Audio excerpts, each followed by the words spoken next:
तो निकाय चुनाव में किसकी बनेगी बात और किस पार्टी की क्या है रणनीति, क्या हो रही है जोर आजमाइश। चर्चा के लिए गेस्ट पैनल हमारे साथ जुड़ चुका है। बीजेपी प्रवक्ता आलोक अवस्थी हमारे साथ हैं। थोड़ी देर में सपा प्रवक्ता नेहा यादव को भी हम जोड़ने की कोशिश करेंगे और साजन सिंह बसपा के नेता भी हमारे साथ जुड़ेंगे। इसके साथ रुद्र विक्रम सिंह राजनीतिक विश्लेषक हमारे साथ जुड़ चुके हैं। बहुत बहुत स्वागत है आप दोनों का। और चर्चा की शुरुआत करें सबसे पहले आलोक अवस्थी जी। एक तरफ आपका पसमानदा प्लान, दूसरी तरफ समाजवादी पार्टी, आरएलडी, आजाद पार्टी और चाचा शिवपाल का साथ।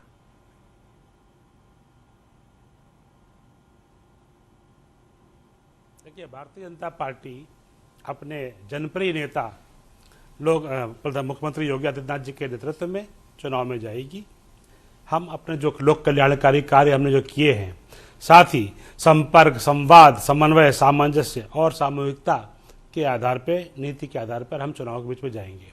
और मुख्यमंत्री योगी आदित्यनाथ जी का जो चेहरा है वह बेदाग चेहरा है, ईमानदार चेहरा है और एक कुशल प्रशासक का चेहरा है, एक अभिभावक का चेहरा है जो एक परिवार की भांति उत्तर प्रदेश को लेकर के जा रहा है।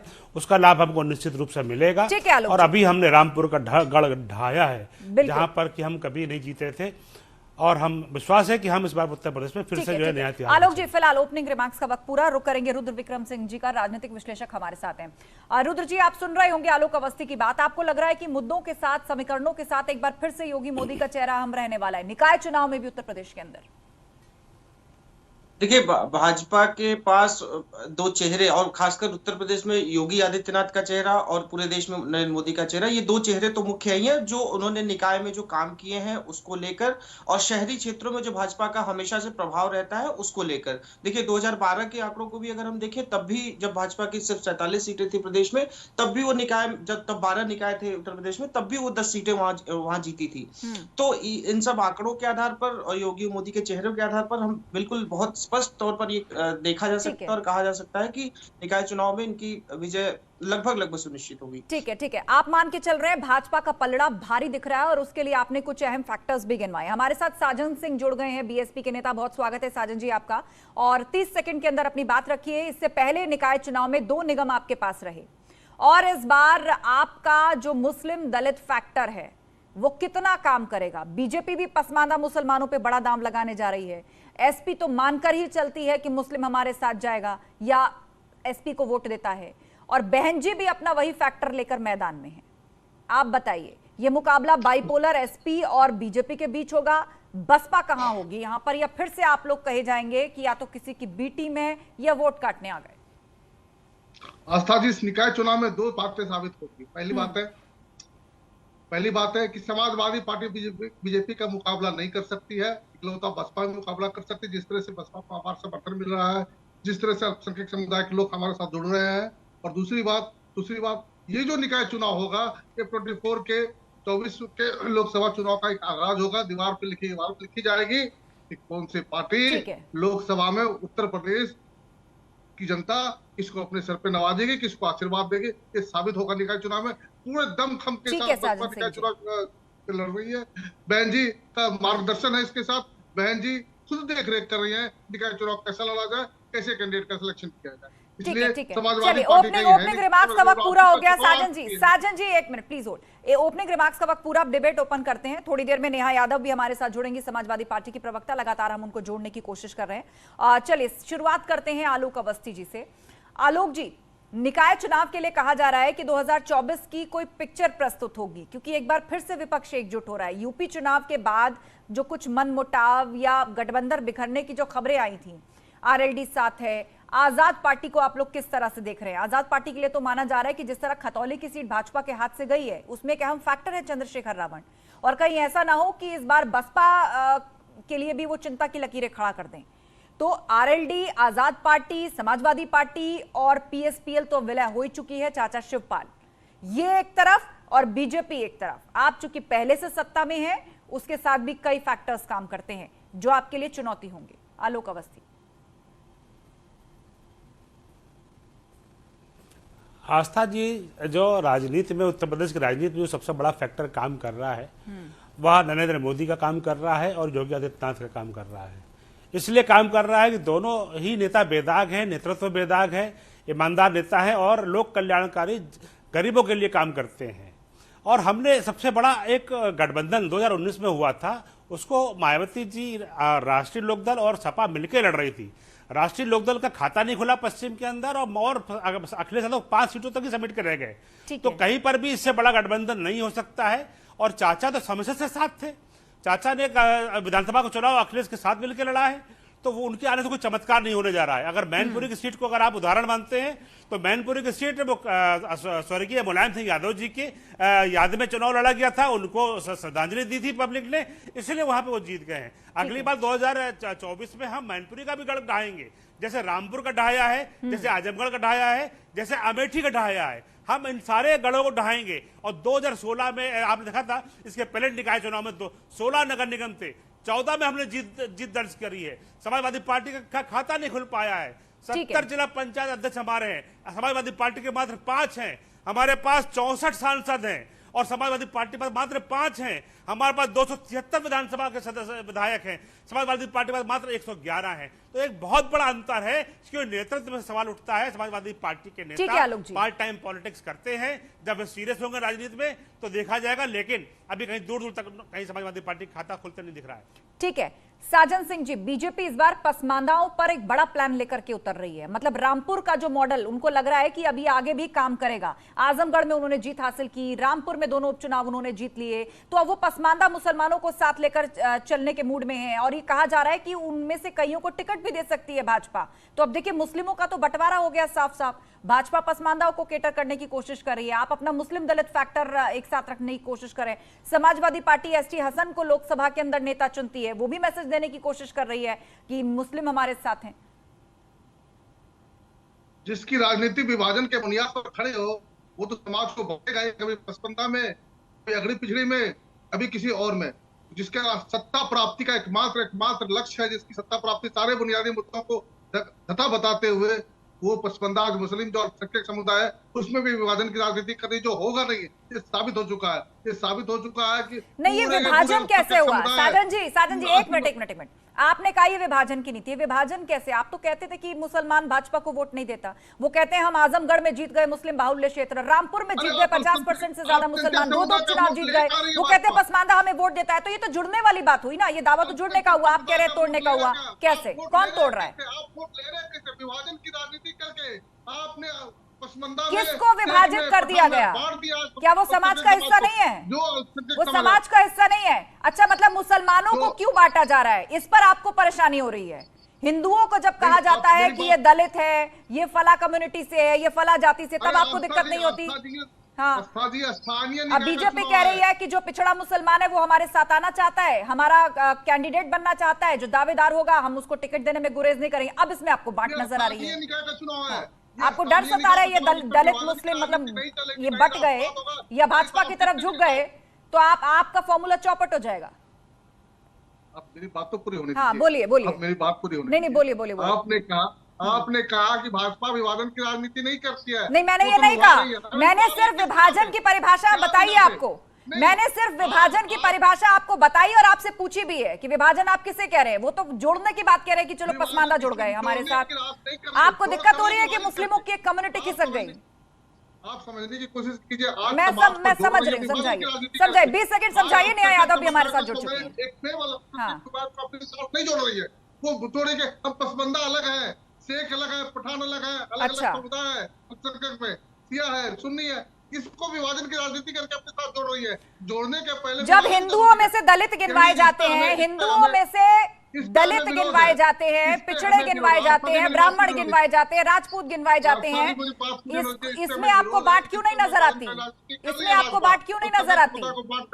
हाँ, और अगर पिछड़े मुसलमानों ने वोट दिया है, एक पार्टी को चुना है, तो अब आप कह रहे हैं कि तोड़ने वाली राजनीति है और मुस्लिम बटा हुआ नहीं है। खैर ठीक है, आपके अपने दावे हैं, आपकी अपनी रणनीति है। नेहा यादव हमारे साथ जुड़ गई, बहुत स्वागत है न्यूज़ 18 पर नेहा यादव जी आपका। और चर्चा यहां पर निकाय चुनावों को लेकर चल रही है। बात चल रही है कि निकाय चुनाव में भी इस बार मुस्लिम अहम फैक्टर होगा क्या, क्योंकि बीजेपी पसमांदाओं को टिकट देने का मूड बना रही है और उसका कहना है कि रामपुर और आजमगढ़ में पसमांदाओं ने उसको वोट दिया है। सपा भी कहती है कि मुस्लिम हमारे साथ है। एसटी हसन को आपने सांसद मतलब लोकसभा में नेता चुना है, तो वो भी एक मैसेज देने की कोशिश के तौर पे देखा जा रहा है। बसपा अपना दलित मुस्लिम फैक्टर लेकर के मैदान में है। तो इन निकाय चुनावों में समीकरणों में इस बार भी मुसलमानों को लेकर बहुत दावे हैं। देखिए, समाजवादी पार्टी जोड़ने की राजनीति करती है। हम लोग धरातल पे हर जाति वर्ग समुदाय को जोड़ने का काम करते हैं, और भारतीय जनता पार्टी तोड़ने की राजनीति करती है। तो इनके साथ ना कोई वर्ग है ना समुदाय है। इनके लिए जिन्होंने वोट दिया, जिस व्यापारी वर्ग ने इनके लिए वोट और नोट दोनों दिया, उस व्यापारी वर्ग के लिए देखिए किस तरह से जीएसटी के लिए परेशान किया जा रहा है, किस तरह से ये नोट जुटाने के लिए क्या हरकत कर रहे हैं व्यापारी वर्ग के साथ। तो भारतीय जनता पार्टी कोरोना है, कोरोना ये इससे बचना बहुत ज़रूरी है। भारतीय जनता पार्टी से हर जाति वर्ग समुदाय बच रहा है, और 2022 में जो चुनाव हुए, ये जो उपचुनाव हुए, उनका जो नतीजा सामने आया, आपने और हमने उत्तर प्रदेश ने देखा किस तरह से भारतीय जनता पार्टी को मुंह की खानी पड़ी। जो इन्हें बड़ा भ्रम था कि शहर में इनका वोट बैंक है, शहरों में भी इनकी हार हुई है, और अब जो निकाय चुनाव है इसमें भी इनकी बुरी तरह हार होने वाली है। ठीक है, जवाब आलोक अवस्थी जी। यहाँ पर दिल्ली में एमसीडी का जो चुनाव बीजेपी हारी है, उसे बार बार सपा की तरफ से आगे रखा जा रहा है कि आप कहते हैं कि हमारा शहरी वोटर है, लेकिन देखिए देश की राजधानी दिल्ली के उसी शहरी वोटर ने बीजेपी को इस बार मौका नहीं दिया। अब उत्तर प्रदेश में बड़ी तैयारी के साथ विपक्ष भी उतर रहा है। आलोक अवस्थी जी। आस्था जी, जिस पार्टी को लगातार हम 2014, 2017, 2019, 2022 4 आम चुनावों में पटकनी दे चुके हों और हाशिए में पहुंचा दिया, वो कह रही है कि भारतीय जनता पार्टी का सूपड़ा साफ हो रहा है। जिसका स्थानीय निकाय में खाता ना खुला हो जिस पार्टी का, वो हमसे कह रही है कि हमारा जो है सूपड़ा साफ हो रहा है। जिस जिला पंचायत के अध्यक्षों में 5 खाली जिला पंचायत अध्यक्ष समाजवादी पार्टी के हैं, 70 हमारे पास है, टोटल 75 जिले होते हैं, वहां पे समाजवादी पार्टी कह रही है कि हमारा सूपड़ा साफ हो रहा है। कैसी हास्यास्पद बात हो रही है। कहा योगी आदित्यनाथ जैसा एक चरित्रवान, एक बेदाग नेता, और कहा श्रीमान अखिलेश यादव जैसा एक जो उनको चांदी की तस्तरी में परोस करके कुर्सी दी गई और वो संभाल नहीं पाए। 2012 में मुख्यमंत्री बनने के बाद ठीक 14 में 2 साल के बाद जो चुनाव हुआ लोकसभा में 73 सीटें भारतीय जनता पार्टी जीत करके आई। समाजवादी पार्टी का पूरा कुनबा हार गया, खाली 5 सीटें समाजवादी पार्टी जीत पाई थी। ऐसे नेतृत्व के आधार पर जो है वो चुनाव लड़ रहे हैं और लगातार मुंह की खा रहे हैं। समाजवादी पार्टी ने कभी समीक्षा नहीं की हम क्यों चुनाव हार रहे हैं। कारण क्या है कि आप जब दंगाइयों का समर्थन करेंगे, आप अपराधियों को प्रश्रय देंगे, आपका जब शासन आता है तो आप खुली लूट करवाएंगे और आतंकवादियों के मुकदमे वापस करेंगे, तो कौन जनता आपको वोट देगी। तो कभी भी आप इस परसेप्शन में कभी भी नहीं जीत सकते हैं। समाजवादी पार्टी के लिए उनके सहयोगी पार्टियों ने कहा था कि श्रीमान अखिलेश यादव एसी कमरे से बाहर नहीं निकलते। मैं खुद कहता हूं वो महलों में रहते हैं, विदेशी गाड़ियों में घूमते हैं और एसी कमरों में आराम से ठाठ से रहते हैं, छुट्टियां मनाने लंदन जाते हैं। जनता से उनका क्या लेना देना है। ठीक है आलोक जी। नेहा जी, देखिए भाजपा की तरफ से बार बार ये कह दिया जाता है, अपनी गवर्नेंस की बात तो वो लोग करते हैं, लेकिन घूम फिरकर 2 चेहरे आगे कर दिए जाते हैं, चुनाव चाहे कहीं का भी हो। एक सीएम योगी का चेहरा और दूसरा पीएम मोदी का चेहरा, और वो कहते हैं दोनों चेहरे बेदाग हैं। भ्रष्टाचार के खिलाफ मुहिम का एक बड़े ब्रांड एम्बेसडर हैं ये दोनों चेहरे। देखिए आस्था जी, जो निकाय चुनाव होते हैं क्षेत्रीय मुद्दों पे आधारित चुनाव होते हैं। क्षेत्रों में किस तरह का विकास जनता के बीच में इन्होंने किया है, इसका रिजल्ट इन्हें मिलने ही वाला है, ये सब्र कर ले। अभी भारतीय जनता पार्टी के प्रवक्ता जी आलोक जी कह रहे थे कि पंचायत चुनाव में पूरे उत्तर प्रदेश और देश की जनता ने देखा कि कैसे आपने महिलाओं की साड़ियाँ खींची हैं, साड़ियाँ खींच करके आपने लोगों को रोका है, उनको किस तरह से महिलाओं का अपमान करने का काम किया है, ये पूरे हिंदुस्तान देखा है। आप एक चुनाव जीतने के लिए कितने निचले स्तर पे गिर गए, ये पूरे देश ने देखा है। और दूसरी बात कि सारे चुनाव में तो आप बेईमानी पे उतर आते हैं, विकास के मुद्दे पे आप बात नहीं करते हैं। आपने बात की, आलोक जी मैंने आपकी बात सुनी, गायत्री प्रजापति जिसके ऊपर गैंग रेप का आरोप था, जिसने एक महिला के साथ गैंग रेप किया, आलोक जी, ऐसे गैंग रेप के अपराधी को, मंत्री को अपने गले में लटका करके अखिलेश यादव घूम रहे थे। महिलाओं का कितना सम्मान अखिलेश यादव जी कर रहे थे, यह जनता ने देखा है। सुप्रीम कोर्ट के आदेश के बाद जो एफआईआर दर्ज करी गई है, मुख्यमंत्री योगी आदित्यनाथ जी ने गिरफ्तार करवाया है और योगी आदित्यनाथ जी ने उसको आजीवन कारावास सजा कराई है, जिसको श्रीमान अखिलेश यादव जो है दूध का दूल्हा बता रहे थे। तो महिलाओं और अस्मिता की बात आपके मुंह से अच्छी नहीं लगती है। श्रीमान अखिलेश यादव को अपना पहले आचरण बताना पड़ेगा कि उन्होंने महिलाओं के लिए क्या हत्या करवा दी। ठीक है, देखिए इस तरह के आरोप प्रत्यारोपों के लिए आपको चुनावी मंच भी बस मिल नहीं जा रहा है। मिलने ही जा रहे हैं आप लोगों को चुनावी मंच। निकाय चुनाव का बिगुल बहुत जल्दी बजने वाला है और उसमें चुनावी मंचों से भी आप इस तरह के आरोप प्रत्यारोप करेंगे। लेकिन जब हम एक चर्चा करते हैं तो हमारी कोशिश ये होती है कि हम तर्कों पर, फैक्ट्स पर बात करें। ठीक है, एक साथ एक वक्त में आप लोग बोलेंगे तो किसी की आवाज साफ नहीं जाएगी। ठीक है, आप दोनों हमारे साथ बने रहिए। साजन सिंह है। साजन सिंह जी, चंद्रशेखर रावण, जयंत चौधरी, खतौली सीट भाजपा के हाथ से खींच ली उन्होंने, भाजपा हार गई अपनी खतौली सीट। आपको लग रहा है कि चंद्रशेखर रावण जो पिछले दिनों घूम घूम कर एक मुहिम को चला रहे थे, खतौली सीट निकलना बीजेपी के हाथ से, जयंत चौधरी मतलब आरएलडी को साथ मिलना चंद्रशेखर रावण और उनकी आजाद पार्टी का, ये एक महत्वपूर्ण फैक्टर माना जा रहा है और आप जानते ही हैं वो भी किस वोट बैंक पर काम करते हैं।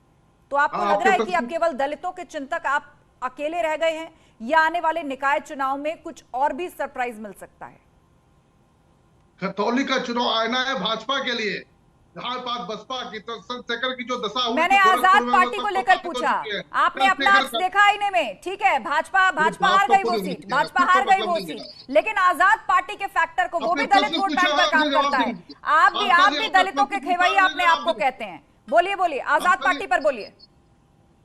आस्था जी, आपने प्रश्न पूछा, मुझे जवाब बोलिए। आपने प्रश्न पूछा, मुझे जवाब। खतौली जो है वो आईना है भाजपा के लिए, है ना। भाजपा अपना घर सुधारे। रही बात आजाद पार्टी की, तो गोरखपुर में क्या हालत हुई है, किस तरह से उसके साथ दशा किया है समाजवादी पार्टी ने 2022 के विधानसभा में, देखी हुई बात है। दलित समुदाय, अल्पसंख्यक समुदाय और भी पिछड़े वर्ग हैं, सारे के सारे वर्ग बसपा को सपोर्ट कर रहे हैं, करेंगे। मैंने कहा कि जो निकाय का चुनाव है वो मोदी जी के फोटो पे नहीं जीत सकती भाजपा।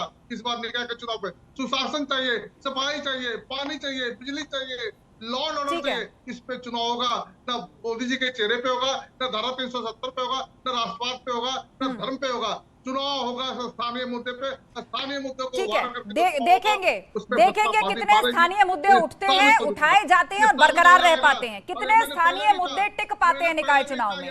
ठीक है साजन जी, रुद्र विक्रम सिंह इंतजार कर रहे हैं। रुद्र विक्रम सिंह जी, जैसा कि यहाँ दावा किया जा रहा है टीवी डिबेट्स में, स्थानीय मुद्दों का जिक्र किया जा रहा है, डेंगू, गंदगी, कूड़ा और भी बहुत सारे मुद्दे हैं, कोरोना वगैरह। आपको लग रहा है कि वाकई निकाय चुनाव मुद्दों पर होगा? देखिए आस्था जी, अगर मुद्दों की बात करी जाए तो यहाँ जितने भी प्रवक्ता बैठे हैं, अगर मैं इनसे सिर्फ इतना पूछ लूं कि ये जो अमेंडमेंट हुआ था संविधान का, कौन से अमेंडमेंट के थ्रू ये निकाय चुनाव होने शुरू हुए थे और निकाय चुनाव में कौन कौन से मुद्दे आते हैं, कौन कौन से सब्जेक्ट जो स्टेट और केंद्र को ट्रांसफर करने थे निकायों को और पंचायतों को, मुझे लगता है कोई बता नहीं पाएगा। तो मुद्दे की बात तो खैर छोड़ दीजिए, लेकिन हाँ, अभी जो सपा की प्रवक्ता कह रही थी, वो एक तरफ कह रही थी कि क्षेत्रीय मुद्दों पर चुनाव लड़े जाते हैं, दूसरी तरफ वो कुछ और कह रही थी कि भाजपा जो है ये करके ले आती है, भाजपा अन्य मुद्दे लेके आती है, वो मतलब। और दिल्ली के जो कंपैरिजन देखिए जिसमें हो रहा है, देखिए दिल्ली और उत्तर प्रदेश को आप कभी कंपेयर नहीं कर सकते। उत्तर प्रदेश में फ्री बिजली का मुद्दा कभी नहीं बन सकता, क्योंकि दिल्ली की एक अलग परिवेश है, उत्तर प्रदेश का एक परिवेश है, और उत्तर प्रदेश में योगी आदित्यनाथ जैसा एक चेहरा जो प्रदेशवासियों को मिला हुआ है, तो इनका कंपैरिजन तो हम बिल्कुल नहीं कर सकते। दूसरी बात देखिए, जो शिवपाल जी की हो रही थी कि शिवपाल जी अगर आए हैं फिर से भतीजे के साथ, तो क्या उनका असर पड़ेगा। देखिए मैं आपको बताऊं कि जब 2017 में जब 4 सीटें ऐड हुई थी निकाय की, 12 से 16 हुई थी, तो इसमें एक फिरोजाबाद भी ऐड हुई थी, जो फिरोजाबाद बीजेपी ही जीती थी। और उसी फिरोजाबाद से जब चाचा चुनाव लड़ते हैं अपनी नई पार्टी बनाकर 2019 में, तो 1 लाख वोट भी नहीं पा पाते हैं और तीसरे स्थान पे रहते हैं। तो उनका प्रभाव जबकि उनका क्षेत्र माना जाता है, ये इन लोगों का मैनपुरी, इटावा, फिरोजाबाद, इन लोगों का बहुत गढ़ माना जाता है सफाइयों का, उसके बावजूद भी, और उसमें भी से भी ये माना जाता था कि शिवपाल जी का बड़ा क्षेत्र है, मुलायम सिंह के बाद शिवपाल जी का जमीनी स्तर पे बहुत सारी पकड़ है, तो उसके बावजूद भी अगर वो 1 लाख वोट भी लोकसभा में नहीं पा पाते तो उनका असर आप नहीं। लेकिन रुद्र जी, आप उपचुनाव में देखिए तो 2 लाख से ज्यादा की लीड से डिंपल यादव जीती हैं।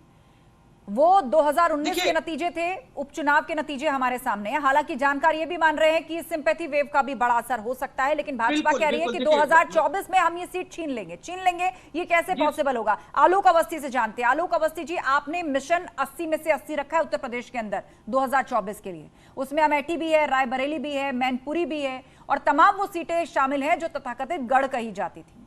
कैसे संभव होगा? मैनपुरी से नतीजा अभी आपने देखा।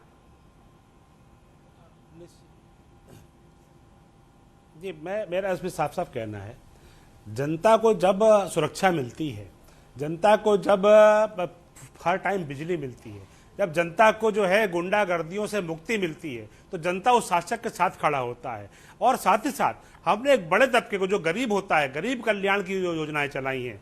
हमने 45 लाख गरीबों को मकान बांटे हैं, 2 करोड़ लोगों को हमने जो है 2 करोड़ 61 लाख शौचालय हमने बनाए हैं, जिससे कि गंदगी दूर हुई है, तमाम बीमारियां फैलती थी वो दूर हुआ है, इसका फायदा जनता को मिला है। 15 करोड़ लोगों को डबल इंजन की सरकार ने डबल राशन दिया है। हम एक आपदा काल में उनके साथ हम खड़े रहे हैं। 2 करोड़ 44 लाख किसान भाइयों को हमने सम्मान निधि दी है, हम उनके साथ बराबर खड़े हुए हैं। 1 करोड़ 45 लाख घरों में हमने फ्री के बिजली के कनेक्शन दिए हैं।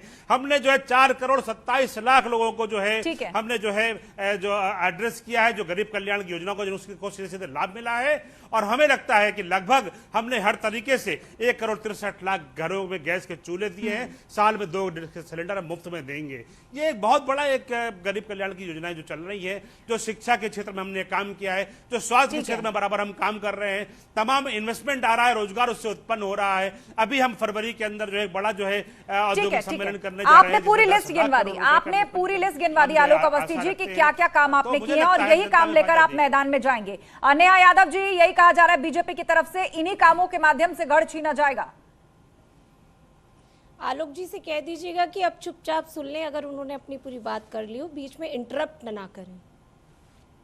देखिए आस्था जी, अभी इन्होंने बहुत सारे काम गिनाए, वो सिर्फ आंकड़े इनकी जो टेबल पे रखे हुए ये लिख करके बस आंकड़े ले आए हैं। धरातल पे इनका ऐसा कोई काम नहीं है जो जनता के बीच में हो। ये कह रहे हैं गैस सिलेंडर, भैया कहाँ आपने दे दिए? सब्सिडी के नाम पे जनता को आपने धोखा दिया। आप कह रहे हैं किसान सम्मान निधि तो आप वापस लेने पहुंच गए, घरों पे नोटिस चिपका दिए आपने कि जो दिया था भैया मेरा पैसा वापस करो, चुनाव बीत गया। आप कह रहे हैं बिजली कनेक्शन, बिजली के मीटर लगा दिए, पैसे वसूल रहे, इस्तेमाल करो या ना करो, इन्हें पैसा चाहिए ही चाहिए। राशन बंद कर दिया गया है भाई। वोट इन्होंने 2022 के चुनाव में वोट लेने के लिए जिन योजनाओं को बड़ा शो किया, जिनको दिखाया धरातल पे, उन सभी योजनाओं को बंद कर दिया।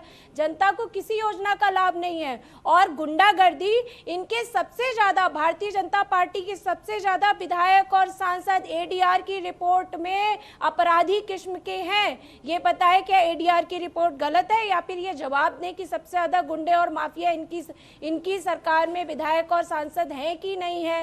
एडीआर की रिपोर्ट कह रही है कि इनके सबसे ज्यादा गुंडे और माफिया विधायक और सांसद हैं। दूसरा, अभी जो राजनीतिक विश्लेषक जी कह रहे थे कि समाजवादी पार्टी की शहरों में हमेशा से स्थिति जो भी रही है, लेकिन आपको मैं बता दूं कि मैनपुरी का जो उपचुनाव हुआ है उसमें जो शहरों में हमारी बहुत मजबूत स्थिति हुई है। और जो ये आने वाला चुनाव है, निकाय चुनाव, पूरे उत्तर प्रदेश में आप देखिएगा शहरों से भारतीय जनता पार्टी का सुपड़ा साफ हो जाएगा। ठीक है, बहुत बड़ा दावा सपा की तरफ से कि निकाय में सुपड़ा साफ होगा, और जो विकास के दावे भाजपा की तरफ से किए जाते हैं आलोक अवस्थी जी, उनमें खामी उजागर करेगी सपा। आपको जवाब देना होगा अब मंचों से। डिबेट अंतिम पड़ाव में है। 30 सेकंड आलोक अवस्थी जी, कि उन्हीं विकास योजनाओं की खामियां उजागर करेगी समाजवादी पार्टी। देखिए अब जनता, देखिए मैं नेहा जी को बहुत गंभीरता से सुन रहा था, मुझे लगा शायद कोई गंभीर बात वो करेंगी। सबसे बड़ा जज कौन है इस देश में? देश का मतदाता। और देश का मतदाता लगातार जो है 2014 से जो समर्थन भारतीय जनता पार्टी को देता चला आ रहा है वह आपके सामने है। हमको किसी को कोई सर्टिफिकेट देने की कोई जरूरत नहीं है, जनता हमको सर्टिफिकेट दे रही है। हम जनता के प्रति जवाबदेह हैं। हम उनकी सुरक्षा, उनकी देखभाल, उनके धन की सुरक्षा हम बराबर कर रहे हैं। मुझे लगता है समाजवादी पार्टी को आप तो जनता को धोखा दे रहे हैं ना। चलिए ठीक है, आप सभी के अपने अपने दावे हैं, और घूम फिर कर बात वही आती है कि जनता ही सर्वोपरि है, जनता ही तय करती है, क्योंकि जो जहां रहता है उसके आसपास क्या बदला है और क्या नहीं बदला उसको बहुत अच्छी तरीके से देखता है। बहुत शुक्रिया आप सभी पैनलिस्ट का इस चर्चा में शामिल होने के लिए। तो निकाय चुनाव उत्तर प्रदेश में कब से होने जाएंगे आने वाले दिनों में, वो तारीख भी जल्द ही सामने आने वाली है, लेकिन उससे पहले तमाम पार्टियों ने अपनी अपनी रणनीति को कसना शुरू कर दिया है। बीजेपी ने बड़ा प्लान बनाया है, मिशन पसमानदा मुसलमान। आजमगढ़ में जीत हुई, जो मुस्लिम बाहुल्य इलाका, रामपुर में जीत हुई 50% से ज्यादा मुसलमान तो बीजेपी मानकर चल रही। इस बार पसमानदाओं पे बड़ा दाव लगाया जा सकता है। इतना ही नहीं, कुछ पसमानदा मुसलमानों को कैंडिडेट भी बना सकती है निकाय चुनाव के अंदर बीजेपी। तो दूसरी तरफ बहन जी एक बार फिर से अपना मुस्लिम दलित फैक्टर लेकर, और समाजवादी पार्टी भी मुस्लिमों पर एक बड़ा दाम और अपना आधिपत्य पहले से कहती आई है।